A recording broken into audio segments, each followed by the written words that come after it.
இதைத்தான் நாங்க கேக்குறோம். வெள்ளை அறிக்கை வெளியிடுங்க. இப்போ நாங்க புக் போட்டோம், நீங்களும் ஒரு புக் போடுங்களேன்.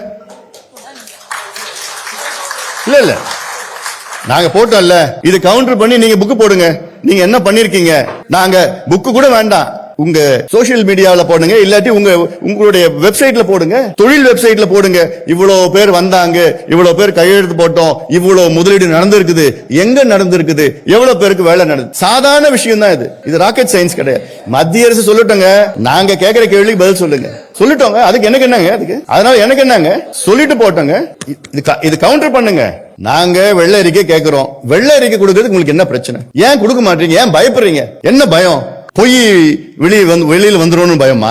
ஆமா, வேற என்ன பயம்? இதே முதலமைச்சர் அன்னைக்கு எதிர்கட்சி தலைவராக இருக்கிறப்போ இதே கேள்விதான் கேட்டார். வெள்ளை அறிக்கை விடுங்க, வெள்ளை அறிக்கை விடுங்க கேட்டாரு. இன்னைக்கு கேட்டா அதுக்கு மரபு இல்லையா? ஏன் நீங்க மரபு உருவாக்குறது? முதலமைச்சர் ஆச்சு நீங்க, மக்களுக்கு நீங்க பதில் சொல்லி தான் ஆகணும். நீங்க 11,32,000 கோடி 11,32,000 கோடி திருப்பி சொல்றீங்களே, ட்வீட் போடுறீங்க, திருப்பி சொல்றீங்க, சட்டமன்றத்துக்குள்ள சொல்றீங்க, வெளியில சொல்றீங்க. அது என்னன்னு கேட்கிறேன் நான். எங்க வந்தது?